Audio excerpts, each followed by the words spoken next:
I do, however, apologize for the difficulties I caused during those first 5 days by not having the courage to report your presence to the commander and go through the endless paperwork to secure accommodation and food. I also apologize for compelling you to stay in my uncomfortable officer quarters, for forcing you to share my meager rations to the extent of eating cold potatoes for supper, just to stretch our bread supply.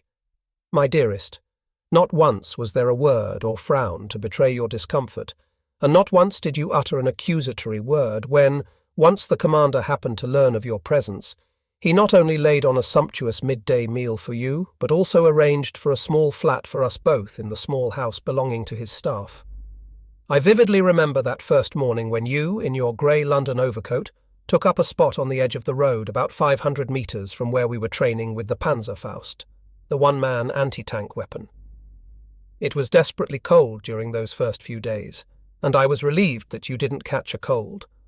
A solitary hill on this training ground is known as Russian Hill on the map, and I am reminded of my history when the Russians invaded Prussia at the time of Frederick the Great. A Russian invasion today of Wangeritz, Zetamin, or even Potsdam is unimaginable.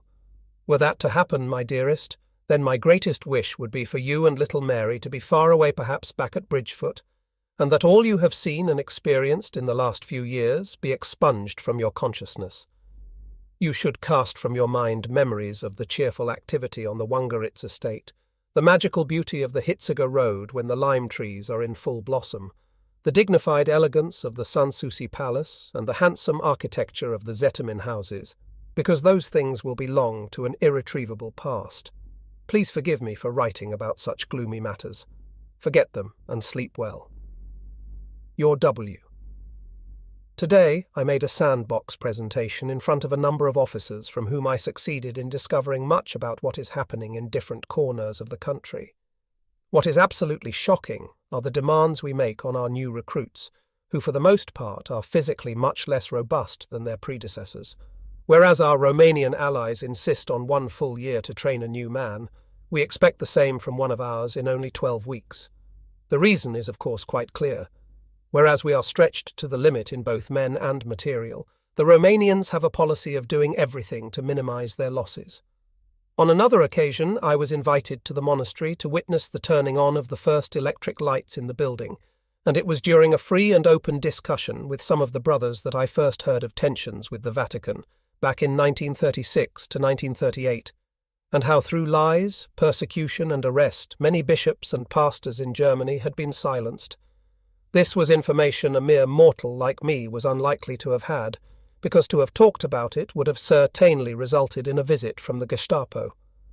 The brothers gave me documents, memoranda and brochures which I took away with me to read, and I could only shake my head in disgust at how our leading people at all levels of government were prepared to threaten, bully and resort so readily to character assassination and brute force just to silence opposition from the Church. Quite apart from whether one agrees with what the pulpit preaches, those authorities who resort to such gangster methods have clearly exposed themselves to be an ignorant, cowardly, uneducated scum. On the other hand, for the Church to have allowed itself to have been so easily cowed also showed that its message had become increasingly less relative in our modern world, an opinion I expressed unhesitatingly in the presence of the monks. I accepted an invitation from a local business by the name of Puzzi, who wanted to show me his new apartment, and on which occasion he brought out a splendid radio set and tuned the dial to the BBC. That would have been very risky, except he and I understood enough to keep it to ourselves. There was first some light music, then the familiar sound of Big Ben, which immediately brought me back to August of 1939, when Patricia and I had lain on the grass nearby and made plans, most of which were to be scattered to the wind a mere 2 weeks later. After a few introductory words in English, there followed a propaganda broadcast by a man with a strong Austrian accent who expressed pity for the enslaved Austrian soldiers in the Wehrmacht. At first, I almost took a gun to the radio, but then realized that the sympathy was for the huge sacrifices made by our Austrian brothers during the battles on the Eastern Front. The voice expressed pity for those ordinary soldiers, NCOs and officers who had up to and beyond normal human capacity fulfilled their duty and had with both body and soul given their all to fight back the Russian hordes.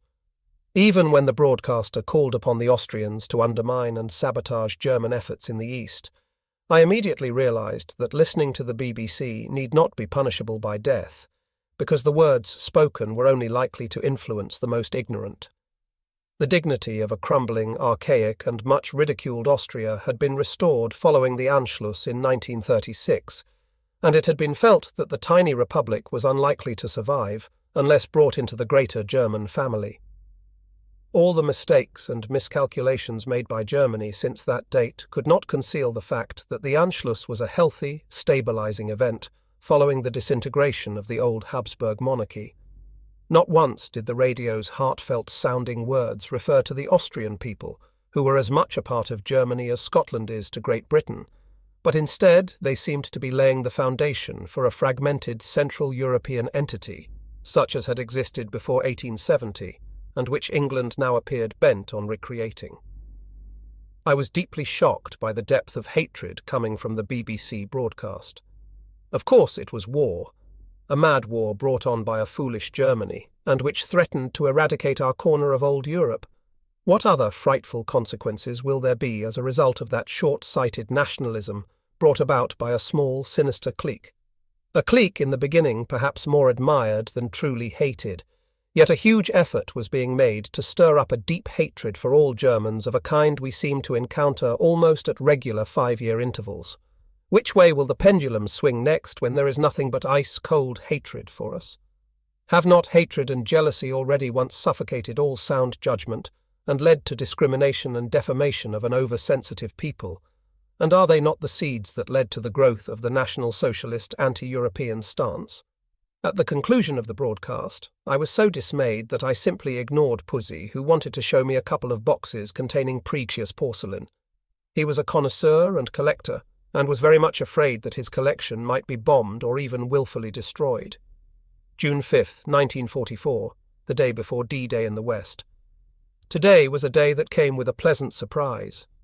When returning from the NCO school at about 11, a man of medium height with greying hair accosted me. "Excuse me, are you Herr Busch?" "Yes." "Good. I have finally found you. I've tried several times to reach you by telephone, but each time you were out. My name is Franke. You were so kind to help my wife and children. My wife wrote and told me. I am happy that I can now thank you in person." It was true. Frau Kleber had reported how on several occasions how a man from Arad had called, but even when she mentioned the name Franke, it still hadn't clicked. "I have a suggestion," Herr Frank continued. "That is, if you can get away for the afternoon and come with me to Rodden's at Minnis. The consul and his wife will be there who you know, and Colonel Goldschmidt. Come spend the afternoon with us and take the tram back in the evening." "Of course," I replied. "I just need to make a few arrangements and get changed. Can you give me an hour?" "Excellent. I have some business to attend to here, which in fact might take longer. I shall pick you up here at your quarters at 12:30. I know where you live," he added laughingly.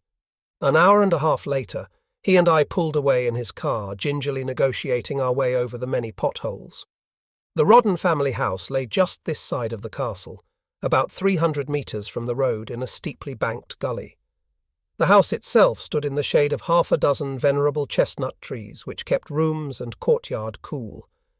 It was there we joined the gathering, which already included the consul and his lively, chattering wife. Later, when we had all eaten, Colonel Goldschmidt became the centre of the conversation.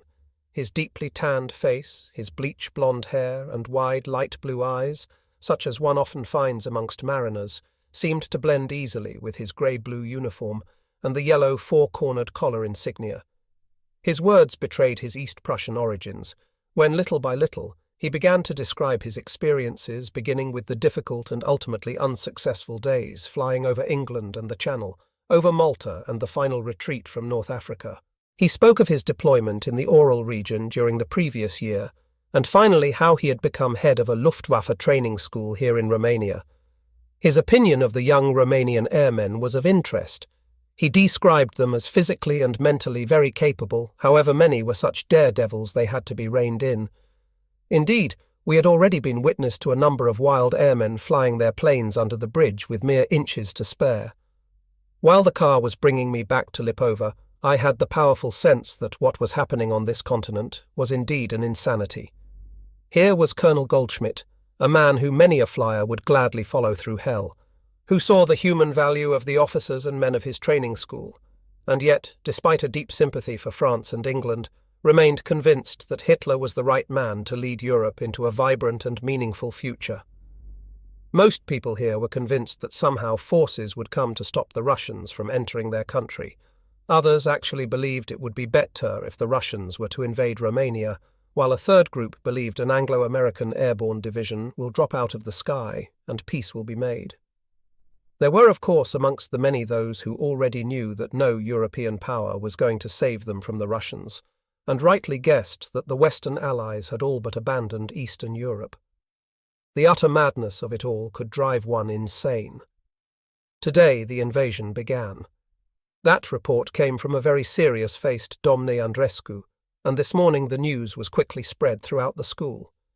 One man gleefully repeated the announcement, while most had concerned looks on their faces, guessing that with the birth of a new front in the west, it was not going to be long before the impact was felt here in the east.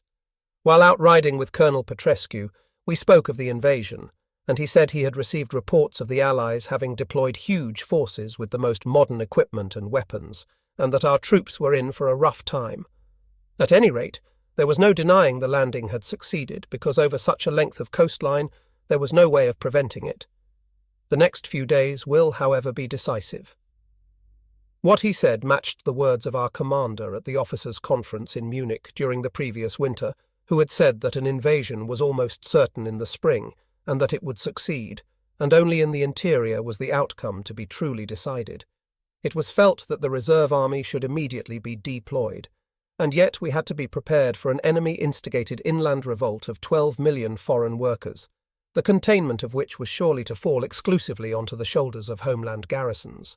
It was even suggested at the time that all officer wives should be armed with pistols. Wangeritz, with its 2 old men, and roughly 80 Russian POWs and civilian workers, came to mind. Even if such an event was less likely there, it was bound to occur in other districts where the leading bureaucrats spoke neither Russian nor had a fundamental understanding of human decency. In Wangeritz, for example, not since 1942 had there been a single escape attempt. On our return ride, I told the colonel about Wangeritz and the situation involving foreign workers, to which he spoke of the extraordinary homesickness they experience particularly when the weather warms up, and that many will go to great lengths to get home. With the approaching front, he said escapes from the POW camps in Romania and Serbia had noticeably increased, but then he suddenly laughed and related the story of a sentry who had stumbled one night upon 2 escaping Russians. The duty officer was duly notified, who ordered the 2 to be locked in a shed for the night and a guard placed at the front door. Next morning, however, when it came time to process the 2 men, they were found to have disappeared. The shed had no rear wall. The following are excerpts from a letter written by Wilhelm on June 28, 1944, to Mutti, his mother in Wangeritz. My dear Mutti, thank you for your letter of the 17th, which brought precious Wangeritz very much to life, so much so that I can clearly visualize the dear old lime tree on the big circle. It is almost silver in color, and its branches hang soulfully down to the ground, creating a cool, dark space around the trunk. From there, I can see towards the farm, hear the buzz of bees and smell freshly cut hay. I can hear the monotonous hammering coming from Magdans's smithy when a horse is being shod or a piece of machinery is formed on his anvil. I can also hear the cooing doves and the fluttering of their wings as they abandon the sun-scorched rooftops at midday. How incredible were those evenings when the first stars punctured the night sky and the bats soared between the stables and the house, along with the gentle clatter of chains coming from the cow stalls. I can hear the call of the tawny owl high up in the oak trees lining the village street, and in the still of the evening every footfall on the uneven surface between the stables and the barn. Whenever I returned from school in Köslin for the start of the summer holidays, either without forewarning on foot or with Bergman, the grey-haired old man, and his buggy pulled by trusty Hans, my first glimpse of our house was the dining room with its gold-painted Rococo clock dating back to 1721. Then next it was the living room, where I could see the outlines of people seated under the light of the lamp. I have often imprinted these pictures in my mind, perhaps because of a premonition that I may never again see that welcoming light in the window at Wangeritz. In past years, I could have never talked to you about such feelings, and perhaps face to face I still could not. However, your dear letter has robbed me of all inhibition. You write of your deep concern for the worsening military situation. Indeed, all one can do now is one's duty. Sometimes, dear Mutti, I think the political situation has become so hopeless that things will drag on until we finally capitulate unconditionally. I am, however, convinced that the Führer would rather go down to complete destruction than suffer the indignity of unconditional surrender, which may sound harsh and thankless, but in a way is understandable and oddly makes me a little proud. What unconditional surrender to the Soviets may mean you perhaps know better than I. But, my dear Mutti, whatever may be, you and Papi are always in my thoughts, and should the end come for me, I will happily join my brother George and Uncle Misha, both wonderful people. Your devoted son W. On Monday, while on my way to afternoon duties, I saw an open-top car approaching at high speed over the bridge. On the back seat was King Michael of Romania. However, no sooner had I raised my hand in salute than he was gone in a cloud of dust. Despite the cap pulled down low over his forehead, there was no mistaking the young king's aristocratic, buttoned-up face. I recognized him from the many photos in the staff room taken at a time when German weapons were being demonstrated. I thought he had a remarkable resemblance to his cousin, the Duke of Gloucester. The venerable monastery over in Radna, with its many rooms and corridors, has been converted into a Romanian army hospital. I don't think anyone regrets a place devoted to the worship of God being put to more practical use. Another stop for me was at Herr Franke's apartment, which stands directly opposite his factory. He has an elderly butler who cooks and cleans for him. At the door, Herr Franke introduced me to another friendly old man and apologized himself for an hour while he had his music lessons. He offered to leave me in the library or the garden, and I chose the former, from where I listened to unforgettable music coming from two grand pianos.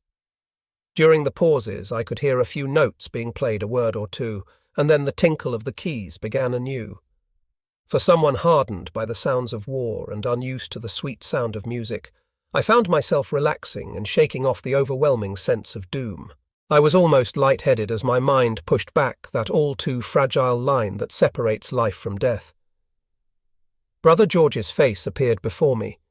His was not a serious face, nor hard or reserved as he had been as training officer at the Potsdam War Academy, nor was it thin and deadly tired as in the photo taken during the advance in 1941.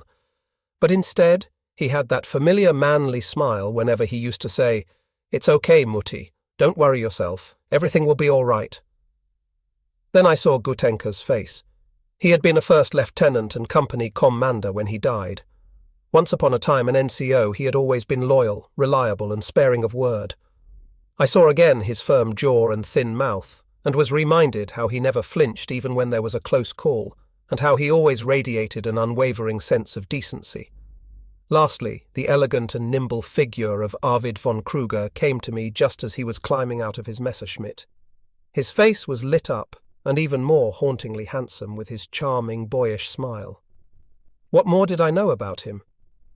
I knew that as an officer cadet he had been accepted by the Luftwaffe. Then I heard he had married the film actress Carola Hoen, and then nothing until someone told me that he had been shot down over Sicily. His father, of Swedish descent, had been killed in the First World War, and his mother had died during the Great Inflation. Perhaps I found myself thinking, there was a well-meaning hand that took away the very best to spare them the dirt, the misery, and the vermin that was surely to be our future. No sooner had the rich sounds of the grand pianos faded away than Herr Franke and his tutor stood at the door, never once suspecting what that 1 hour had meant to me. With our usual reluctance to engage in any thorny discussion, we spoke only of general matters, and it later struck me why the playing by those two men had been so moving. They both knew that any day their playing together would come to an end. Either an American bomb will destroy everything, or a barbaric Russian soldier, upon entering the empty house, will likely fire his machine gun into the grand pianos. Herr Franke suggested we take a stroll through the factory. We crossed the street and entered the gate, where a Romanian soldier stood guard. It was almost a quarter of a year since all industrial production had been placed under military protection. Large, well-lit workshops revealed shiny new machinery into which brightly coloured cotton cloth had been fed, and standing nearby were large bales of finished product. One could eat off the floor. It was so clean, proving that the foreman or supervisor let no week go by without a thorough sweeping up. The machinery bore a stamp showing it had been manufactured in Leipzig in the year 1942. From the manner in which Herr Franke conducted the tour, it was evident I was in the company of a proud, hard-working, far-sighted industrialist who was fulfilling a lifelong ambition. When asked about the employees, I was informed that about 40% were German and Romanian, while the remainder hailed from Czechoslovakia and Serbia. Many of the workers had come from regions where home spinning had been in the family for decades. The day was intolerably warm, so I gladly accepted Herr Franke's invitation to go down to the swimming pool. The conversation as we lay there in the sun first centred on Romania's leading social class, before we went on to talk about the country's civil service. Corruption is spreading down to the lowest level of society, and what you see today actually began back then, Herr Franke declared bitterly. I see what you mean, although despite that, a lot has been achieved in the way of infrastructure such as road, bridges, railways and military installations, I replied. Herr Franke fell momentarily silent before explaining how liberalism between the two wars had sold off the country's natural resources such as oil, wood, wool, grain without a single Romanian farmer or worker deriving any form of benefit. Only in Bucharest could one see new-found wealth. He spoke with passion about the systematic betrayal of the country, and how the powers that be were even reaching into children's education in an attempt to undercut the influence of home and church. He said he was not alone in coming to the conclusion that liberalism coupled with a democratic government, such as in the West, might not have been purely accidental, but might have been put in place for a specific purpose. "Please go on," I begged, as I conjured up an image of those small-time settlers and subsistence farmers who spoken so glowingly of Stalin and communism. Now comes a new element into the discussion, and it is perhaps the very centre of the problem. Romania has a population of about 18 million, of whom approximately 1.2 million are Jews. The relative numbers, however, in the universities, the music world, the theatre and the press are quite the reverse. For example, at the universities of Czernowitz and Jassy in the east of the country, a full 68% of all students are Jewish. At the universities of Bucharest, Klausenburg and Temesburg, the numbers are not quite as high, yet still substantial. The Jewish invasion began, he said, around 1829 following the Peace of Adrianople and the introduction of free trade. At first, the Jews owned small businesses and shops, but by the time the First World War began, they controlled most of the large industrial enterprises. They then began to become part of the middle class. However, it was only when a liberal parliament of 1923 gave all living Jews citizenship and all political rights that the Jewish question became serious. At that point, the Romanian worker, in his ignorance and desperation, soon became the willing tool in their hands. Jewish publishers such as Leibovici, Ignaz Herz and Ancora published such books as The Underground Assembly and other such communist-inspired periodicals, the authors of which were of course all Jews. Although it is often said that liberalism is a sickness in this country, its biggest supporters are of course the Jews. I could understand it if this highly talented yet often persecuted people were only really able to prosper in a liberal environment, yet there is more. "You mean the connection between Judaism and Bolshevism?" I asked. "Yes," he replied, and went on to describe how during the course of his life in the Balkans, he had seen and experienced events from which he concluded that beneath the surface things were unfolding that were not described in any history book or in the press, but were as real as he and his family were. He said he experienced the underground movement directed against the Habsburg monarchy, which shied away neither from death nor murder to achieve its ends. Princip, the killer of the Archduke, was a Jew. Adler, the killer of Graf Sturck, the Austrian minister-president, was a Jew. He lived through the Bela Kun episode in Hungary and the Eisner regime in Munich, and will never in all his life forget the sheer medieval brutality these two regimes employed to achieve their aims. And here in Romania he saw, with only a few exceptions, how the Jewish spiritual and political leadership was working towards introducing communism. Is this why you, Herr Franke, have chosen to move your family away from here? I asked. Yes, he replied. I may be a fool, but I firmly believe that things won't get better. I am certain, under a government which is either secretly or openly corrupt, matters will become far more terrible than during the Bela Kun incident. Bela Kun was a Hungarian revolutionary who led the Hungarian Soviet Republic in 1919, after the fall of which he fled to Russia and worked for Stalin. During one of Stalin's purges, he was arrested and executed. When I think back to the so-called Russian Revolution and how my parents had to flee for their lives from the Bolsheviks, of whom about 80% were Jews, I asked Herr Franke why had there been no counter-movement here in Romania. Where was the king and the military and industrial leadership? I asked. Yes, it is surprising, but from what I know, replied Herr Frank, the king has as chief counsel a Jew called Lupescu, and between the wars, the industrial and military powers came under the influence of the Freemasons. I am not certain where the Jewish Freemason connections begins, if it begins at all, but I am not the only one who believes they are cut from the same cloth. There was in the end a counter-movement, and it came in the name of a man called Codreanu, who was ultimately murdered. His ideas were, however, adopted by Hitler. One day, out of the clear blue sky, came the bombshell news of the assassination attempt on Hitler. I believe it was a Thursday evening, however, long before our commander spoke of it. The Romanians had already heard the news, and there was no saving face, especially when it was ordered, that from this day forward, all soldiers were to use the Heil Hitler outstretched arm in place of the ordinary army salute.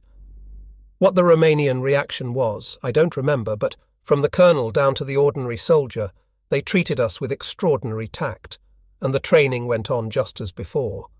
Only among our men was there lively debate in which, even in the absence of Nazi hangers-on or party members, the general feeling was the attempt was much like Germany trying to commit suicide. During one of my rides with Colonel Petrescu, he stated that the Romanians' troops might be better off training under the Russians. Then he fell silent.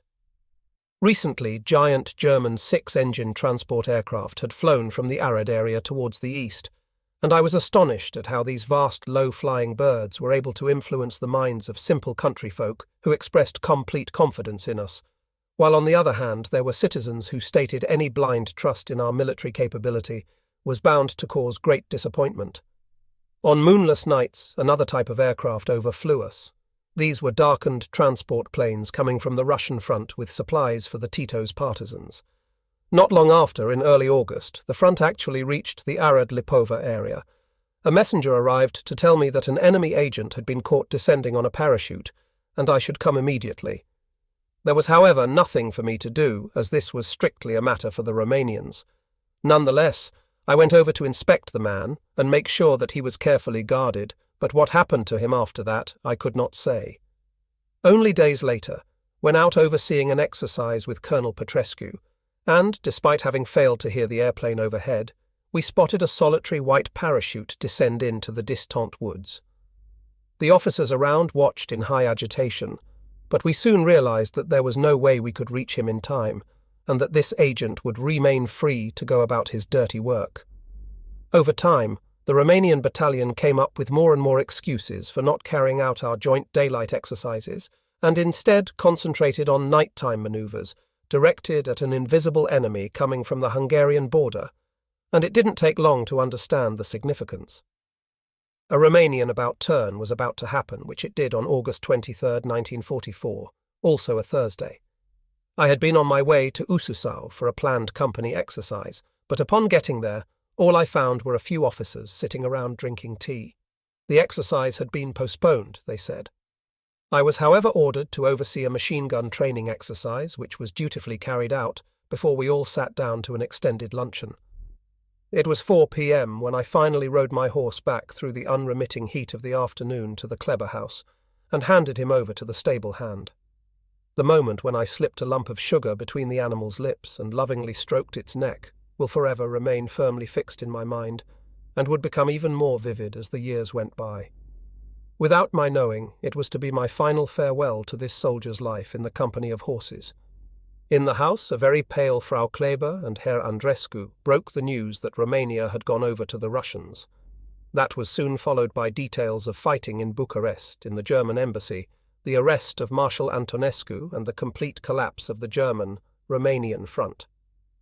The king had placed himself at the head of a new government, and hearing that, I could only hope that there was sufficient American support behind the king to enable him to keep Romania in Romanian hands. Next morning, I reported to the colonel to receive my instruction on what to do with the training school. I found him composed yet more tight-lipped than ever, while his adjutants were fighting back angry tears of disbelief. For several months I had been routinely crossing paths with a Romanian paymaster on his way to lunch on the other side of the bridge. Whereas we normally passed each other without speaking, this time he accosted me and, in fluent German, expressed his deep concern. "Excuse me, Herr Major, what shall I do? My son is in the SS." In reply, I could only recommend that he continue to do his duty just as he had always done as a civil servant. At least he was a Romanian official in a Romanian uniform, and was certainly better off than the German farmers, doctors and pastors living in the colourful Siebenbürger villages. Transnote: until the end of the Second World War, there were large communities of Germans in all Eastern countries. Many had been there for centuries, had kept their language, culture, and a German way of life. These people were almost all either driven out or murdered by the Soviets.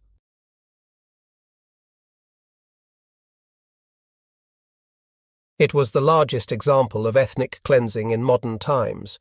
There was now no thought of work. By mutual agreement, we German officers remained in our quarters other than visiting the Hungarian restaurant across the street for lunch, where the other guests took no notice of us, and only one or two stared in surprise. That afternoon, I noticed all train traffic at the Radna railway station had come to a halt and went over to investigate. The station master appeared to have received instructions from the city of Arad to halt all traffic, which included leave and hospital trains filled with our wounded. I knew him well because we had often eaten together in the restaurant, so I begged him to let the trains continue, and although I am not certain it was me who persuaded him, the trains did in the end move on. Unfortunately, that didn't mean much, because the principal rail junction was in the town of Arad, and it was already clear that the Romanians were under orders to hand over as much in the way of German men and material into the hands of the Russians. On my way back, I tried to make telephone contact with our commander, but as soon as the first words of German were spoken, the line went dead. Upon arriving back at the house, Frau Kleber advised me that Herr and Frau Schultz desperately wanted to speak to me, and could I go over there? I immediately thought of an offer they had made at the beginning of June, in which they said they could spirit me out of the country with the help of connections. I ignored the Schultz request, but found the pathetic calls from Castle Neudorf more difficult to ignore. At that moment a tempting thought was to saddle up Undine, my horse, and ride towards the Hungarian frontier, but then I had the training group to consider. After dark, word came to head for the school with just hand luggage. There, I found First Lieutenant Stormer and his young wife along with a couple of NCOs. We all made ourselves as comfortable as possible for the night, and next morning we were asked to climb aboard a truck, which was to take us to the Hungarian border. Although the driver was a Volksdeutscher, the presence of an unfamiliar Romanian NCO and the noticeable absence of Colonel Petrescu and his adjutant forced us to view the exercise with a high degree of suspicion. The day was hot and dusty, and, in no time, we were all covered in dust. However, it wasn't until our driver started to venture down the side streets of Arad to avoid Romanian military roadblocks that we actually began to believe we might reach the Hungarian border. Nonetheless, our lingering suspicion grew as we reached the main road leading to the frontier. It ran along the railway line where now countless trains stood immobile. Hospital trains, leave trains, and workshop trains all stood frozen, surrounded by armed Romanian soldiers. Upon approaching the border, we noticed how the Romanian infantry lined both sides of the road, and we expected to be pulled over at any moment, but nothing happened. Whether it was the fact we were in a Romanian army vehicle, the driver was in uniform, or sheer luck, I could not say. A few kilometres further on, the driver left the main road and turned onto a hedge-lined country lane. He seemed to be familiar with the area because when he finally halted, he pointed to a small house some 500 metres away and said that was a Hungarian frontier post, and he now had to turn back. After thanking him and giving him all our remaining Romanian currency, We bade him farewell and headed for the house where our reception was cool but correct. There followed a wait of several hours, during which we could clearly hear the sounds of battle off to the south. A young customs official in a tight-fitting uniform finally appeared, who granted us entry and arranged for transport to the nearest railway station. A large crowd had gathered at the railway station, but there were no trains in sight. Among those waiting were civilians, army and Luftwaffe personnel, and even a number of SS men who seemed remarkably confident that in only a matter of a day or two we would return to where we had come from. When life became a little easier in the 1949 to 1952 years, I began to think back to the people of Radna, Lipova, especially when I was working in the German department of the BBC and translating news coming out of Soviet-occupied Romania. What became of Colonel Petrescu and the other officers? Had they been deported to some distant camp, or had they been able to work their way into the new regime? Were Frau Kleber and her sister still alive? What happened to Herr and Frau Schwarz? Were they still able to teach? What had become of the monastery and the monks? Of the fate of the German farmers and their families, I dared not think. I spent the next 14 days in Budapest, which presented itself in all its late summer glory, and, aside from the large crowds milling around the railway station, there was little evidence of any looming threat. Indeed, one evening I witnessed a company of SS march by. The astonishing guard-like precision, first-class arms and uniforms not only made a deep impression on the citizens standing on the curb, and was also a pointed reminder that even in times of war all capitals deserved such spit and polish. The march by reminded me of the impressive propaganda display of those 6-engine Luftwaffe transport planes flying low over Lipova and the river valley in an attempt to reassure a wavering Romanian populace. Day after day, it became increasingly bizarre living in a world still showing, outwardly at least, so much evidence of a peaceful past. Markets were brimming and busy, and young Hungarian officers in their Habsburg monarchy-like uniforms strolled about oblivious to the cruel ending that was only weeks, or at best months away. I was therefore not unhappy to receive orders to report to the Army Officers' Reserve Command in Stettin. The 2 NCOs and First Lieutenant Storner, whose wife had already returned to her hometown of Cottbus, were to accompany me. Wilhelm's Romanian assignment clearly was a lifesaver up to this point, because his 6th Division was utterly destroyed in the summer of 1944 by the swiftly advancing Russians. In Stettin, I had a good look at what had taken place since my departure. Much of the town had been reduced to an unrecognizable heap of rubble, with only the outer lying districts less affected by the bombing. At the service agency in the main station, I came across a weary and undernourished Frau Frank working behind the food distribution counter. She appeared to be in charge, and was so occupied serving the many ill-fed figures in field grey uniforms that I refrained from approaching her. I later heard that her husband, a retired sea captain, had been the last harbour master of the port of Antwerp. Of Gisela Frank, I knew nothing. The reader might remember the family Frank lived in Stettin before the war, and were often visited by Wilhelm while he was stationed there, and his home village of Wangritz was also nearby. It was also in the Frank house, where he met a First Lieutenant Engel, who later became second adjutant to Hitler, and who was very much instrumental in convincing the Führer to approve his marriage to Patricia Manock. The offices of the Army Command still occupied the old familiar building which had somehow survived the bombing. There I was told to hold myself in readiness for further deployment, but in the meantime I could go home. I could hardly believe my luck. Almost the first person I should lay my eyes on amongst the many carts at the Schönhagen railway station was my father. I quickly saw how the potato harvest and potato export was in full swing. Wangritz was a recognized source of valued seed potatoes, which had been a valuable export to countries such as France, Italy and Spain. I thus got a ride on my father's wagon pulled by faithful Hans.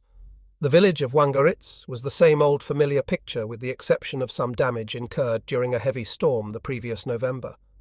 The roof of the big Schäferhof barn still lay where it had fallen, and a string of fir trees lay on their sides in the park behind the castle.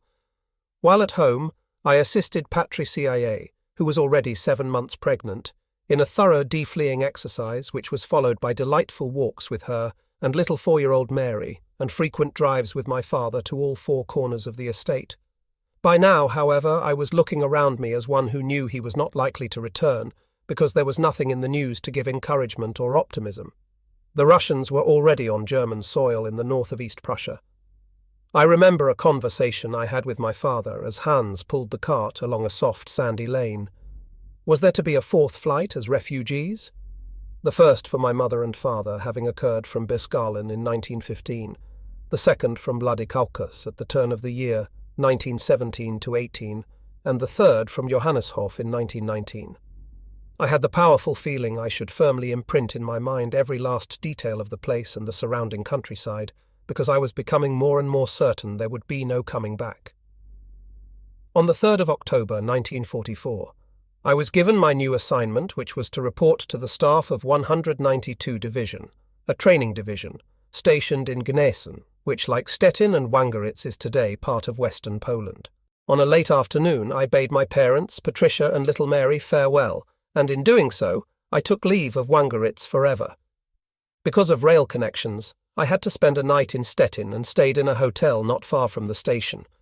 Although I can no longer remember the name of the hotel, I knew it had often been used by the family, including by my parents, to celebrate their silver wedding anniversary in 1936. Now one wing was in ruins, the corridor leading to that wing was boarded off, and the whole place was unheated. When boarding my train next morning, I first came across a group of Hitler Youth girls who, while standing on the platform, were bravely singing a collection of songs. My second surprise encounter took place inside the compartment. To my astonishment, he was a deeply tanned German farmer from South Africa, who had, after considerable adventure, somehow managed to get to Germany and now wanted to get to the front. The train to Allenstein, now Olsztyn, arrived at 1:30 p.m. in Gnesen, where a few passengers alighted. After passing through the station building, which bore the usual wear and tear of 5 years of war, we few headed towards the town centre. The general, to whose division I had been assigned, hadn't quite decided whether to give me command of a training battalion or to keep me on his staff. However, during the night the decision must have been made, because next day I was assigned to the divisional staff with responsibility for assisting Major Arnold in the administration of tactical operations and managing unit strength in both NCOs and men. Major Arnold had been a Supreme Court judge in civilian life in the town of Schwerin in the state of Mecklenburg, and was an uncontested master of his business, to which he put his sharply trained mind to excellent use. His wide knowledge of all bureaucratic forms both up and down the ladder, his rapid grasp of changing situations, and his extraordinary attention to detail, left me wondering why a change was being called for particular when I, as his replacement, tended towards a fairly liberal approach to all things, and certainly lacked his deeply inquiring legal mind.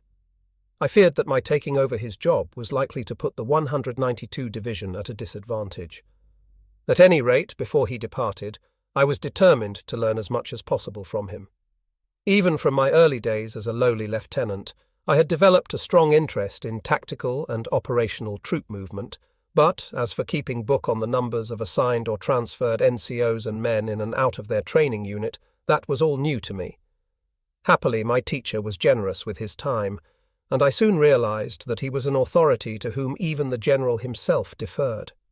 In fact, it was sometimes difficult to determine who had the most influence, the divisional staff or Major Arnold, the divisional adjutant, and on any given day it often really depended on the mood of the general. The adjutant usually enjoyed the upper hand when we were all at the table in the evening with a glass of wine, or on the rare occasion a glass of champagne. This 60-year-old man, who should have been a colonel but was still only a major, would, over a cigar or a tobacco pipe, begin to tell stories laced with his usual dry humour of past army acquaintances from the First War and from this one.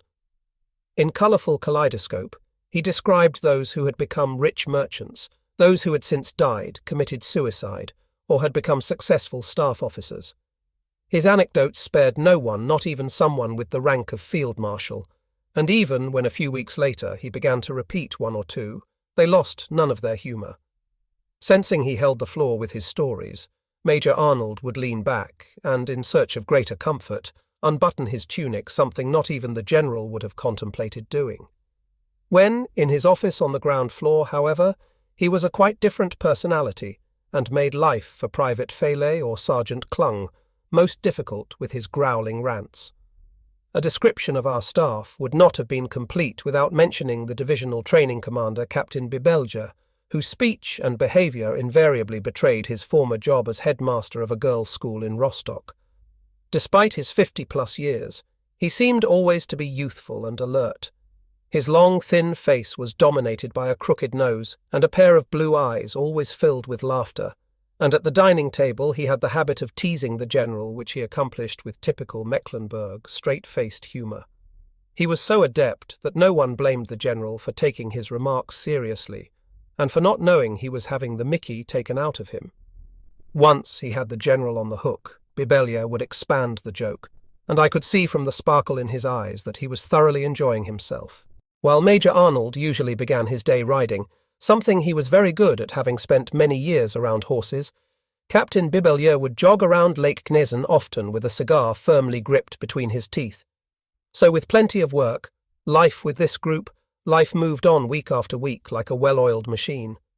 My day began with walk around the lake, upon which flotillas of ducks and geese contentedly idled away their time. Rarely did I meet anyone on the lake path because an incredibly stupid local Nazi party office had had signs erected forbidding entry to all Poles. On one of these mornings, which must have been November 4th, 1944, I was handed a telegram from Wangeritz announcing the birth of a healthy son, and that both mother and child were well. The birth had taken place in my parents' house in Wangeritz, which lies in the rural district of Naugard in Upper Pomerania. Later, when at my desk and looking for some sort of reassurance, I found myself looking through the window over to the Gnesen Cathedral, the outline of which had become a true and trusted friend. This I did when I found myself grappling with a multitude of problems, or in the evenings when stepping outside for a breath of fresh air, at which time my thoughts would dwell on the frightening things that were about to befall us. On Sunday afternoons, during my only free time, I would sometimes walk into town, where the streets were invariably filled with boys and old men in ill-fitting uniforms, who were following the time-worn custom of looking for food, beer, and women. To escape this rather crude sight, I would repair to the old barracks mess with its cream-coloured ceiling and white doors and window frames. Sometimes, when the crackling noise from the nearby radio gave way to a clear music reception, I would sink in a comfortably armchair and attempt to shut out the world. Resting in that building with its clean architectural lines, its tidy high ceiling rooms and comfortable furnishings, contrasted starkly with the tough recruit training routine, which always left me exhausted at the end of the week. I realized how hugely spoiled I had been during my 6 months in Romania. Although today's physical hardship was by no means new, the spoiling had been mostly in my head, and had even taken me back to the years 1938 and 39 when exploring a bit of England. Later, I had almost given up on the likelihood of ever being able to relive those powerfully intensive emotions of being alive when exploring a new country, its people and language. But then, purely out of military needs, in the spring of 1944, there occurred a repeat of that remarkable experience in Romania. My job there demanded that I acquaint myself with the spirit and the culture of the country which, in the end, rewarded me each and every day with a highly gratifying sense of being part of an amazingly vibrant and fascinating people. I was truly spoiled. At the end of October, the General set off to conduct an inspection at which both I and Captain Bibelja were to be present. In the late evening, the train travelled from Gnesen through the moonless night towards the south. We only managed to get some space for the General in a second-class compartment, and from the vantage of the darkened corridor by way of a lamp hanging outside, I could see the grubby railway carriage behind us, swaying dangerously from side to side each time the train passed over points. Young, ill-disciplined troops fresh from the street fighting in Warsaw lay or sat on their clumsy baggage, making all movement almost impossible. Doors and corridors became blocked by bags, and one or two of the men even become stuck when trying to enter or exit the train. When on the platform with their sacks slung over shoulders, instead of soldiers, they resembled human beasts of burden. That this casual state of affairs was allowed and even considered unremarkable by the troops themselves lay no doubt in the fact that their former NCOs and officers were likely all dead, wounded, or prisoners of war. They made so much noise and swore so mindlessly that the General described them as a rabble in uniform, but never true soldiers. Amid the chatter, we could hear a gramophone playing a mixture of German and Polish songs, each accompanied by a raucous chorus. What a departure were these men and boys from those who had marched with me into Russia in 1941. My thoughts invariably went back to the winter battles of 41-42 and 42-43, when our fighters survived only by limiting their personal items to a single belt pouch in order to keep shoulders and back available for machine guns and ammunition. Our overnight quarters were in a guest house beside the church in the heart of the town of Krotoshins. 2 full days were devoted to conducting the inspektion before setting off on our return journey. The bright colour of the leaves and the deep blue of the sky, coupled with the smell of fresh-cut grass, gave me the feel of a true Canadian summer. My idle musings about the countryside were, however, soon displaced by a flurry of paperwork preparing orders to the respective civilian authorities, alerting them to an expected Russian breakthrough. No one, however, seemed particularly perturbed by the prospect, and when surveying the people on the railway platforms, I couldn't help being surprised or even shocked at the sight of so much indifference or ignorance. Nobody appeared to grasp the fact that within days this land will be lost to them. How could they laugh and joke and stubbornly and go about their many meaningless little chores when the whole Wartha region was on the verge of collapsing like a pack of cards? That same evening, I sat down and wrote down my depressing thoughts about the coming defeat, because there was no one with whom I could share them. In town was a so-called German house, where each month a member of the Nazi Party gave a speech. These were given either by employees from the Gorlet ER's office in Posen or from the town's district party office. While some of the speakers standing behind the dais succeeded in commanding the audience's attention, there were frequent opportunity to let one's eyes roam out through the windows onto wide open fields. In the front row, flanking the general, who routinely eyed the speaker with a condescending smile, sat a number of councillors and the corpulent chief of police, Colonel von Schettritz, who was only remarkable by his colourless face and polished bald head. Seated in a half-circle behind the speaker of the evening sat members of a wide range of officialdom, each with legs wide apart, a flag in one hand and a facial expression that tried hard to convey the importance of their presence. These yellow, brown uniformed figures rose up uniformly out of gleaming black riding boots, broad leather belts held in generous girths, while on their heads there sat the typical high-peaked wire-reinforced caps with red or blue piping. Like a blood-red strip, a forest of flags rose up behind them, creating a splash of yellow, brown and red, contrasting sharply with the pale faces of the assembled petty bourgeois. I was always left with unanswered questions. What is there left that is truly genuine? What did it possibly still matter when the speaker, a lawyer, declared how the National Socialist Revolution had supplanted the modern humanistic age? When, on another occasion, a man spoke whose oration was both skillful and convincing, I imagined a stage deserving of true workers. There would be no German house with its beer dispensary and carefully placed rows of seats, but instead speeches would be held on the sugar factory floor with standing room only, and in the middle one solitary flag. There would be no shiny new uniforms and brass. Instead, workers could come as they were or change in the factory to signify that the evening still had some worthwhile meaning. Naturally, under such circumstances, access would be open to all, including Poles and other foreign workers, for to deny them entry would be to play directly into the hands of the communists. And finally, there would be no portly, pompous, uniformed party official as speaker. In photo album fashion, a number of other images of the period remain with me which have not faded over the years. On an inspection trip to Sieradz, the general was forced to listen to the complaints of hundreds of Hungarian officers living in a nearby camp, but with Budapest about to fall, he was unable to offer any encouragement. For whatever reason, the trip took us to Konin and then to Vartkakny via Kolo, where we obtained overnight accommodation at a police station, in which a picture of Himmler's pale, cruel face hung from the wall in every room. Here, at least, they were working on a defence position, and huge concrete blocks partially covered in wooden boards lay out in the open. On a grey afternoon, our wood-burning vehicle had to be admitted to a workshop for repairs, and I recall the enthusiastic assistance provided by the mechanics and the apprentices who immediately went about their task, and who greeted us officers with a level of trust and confidence we dared not dispel. I found this all terribly painful, and hoped that at some point these people might wake up and discover the need for self-preservation, and escape the despair and hopeless insanity about to befall them. In hindsight, it is still hard to comprehend how the citizens of the city of Posen were allowed to be so cruelly hoodwinked by Gauleiter Greiser's mad propaganda. There, the General and I paid a visit to an estate guarded by a huge wire fence and large attack dogs, where the evil atmosphere of master race nearly knocked me off my feet. From time to time I had business at the High Command at the Posen Castle, and was able to visit my cousin Klaus in hospital.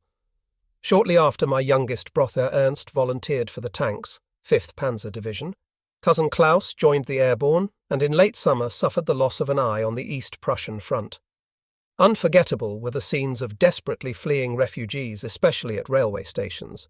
It was about this time when Anglo-American bombers were concentrating more on central Germany, and people were forced to flee from one corner of the country to another. Added to that number were those from threatened East Prussia, where the evacuation ban had not been so strictly enforced as in the Warthegau.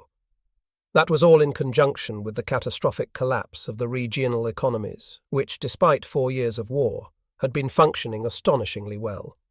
With the arrival of the enemy came the unspeakable gruesome slaughter of people and animals by the invading Asiatic hordes whipped into a frenzy of hatred by the poisonous Jew Ilya Ehrenberg.